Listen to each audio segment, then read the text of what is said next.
Hello again, my friends. How have you been? Me? Well, I've the most peculiar feeling of being stuck, were I to be sincere. Today, I have yet another tale for you, created by therealdocturner from our short scary stories. Please, be sure to go give them the appropriate props and credit for this wonderful, delightful tale I'm about to read. You know what they always say? Hell is repetition.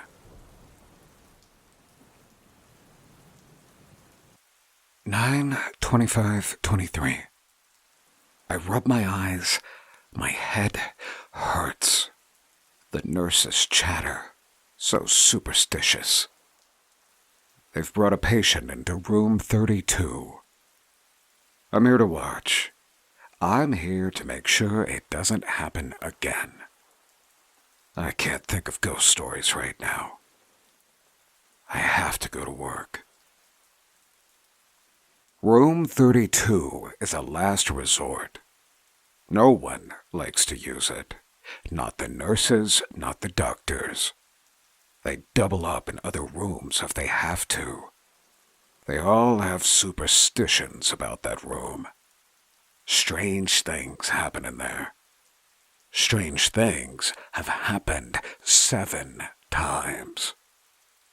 Patients have been lost 7 times. Botched surgeries, horrible consequences.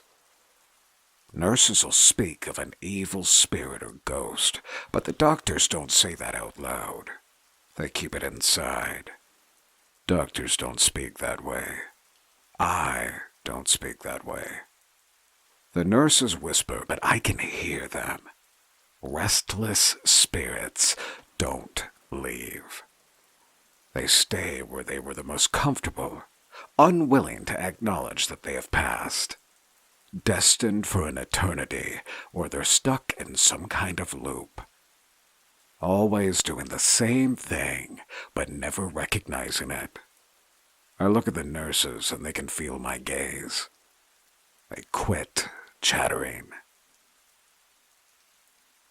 The procedure is something I've participated in many times before. Triple bypass. The surgeon begins. He's young. Another moron. Why don't they just let me take the lead? Every minute feels like an hour. Not even halfway in, I notice a tumor in his hand. It's slight, but it's there. I ask him if he's all right, but he doesn't listen. He breathes in. I stand behind him. I'm trying to calm him. His hand begins to shake again. That scalpel is a millimeter away from doing damage. I warn him again, but he doesn't listen. Too proud. Pride is fatal in a hospital. I have no choice.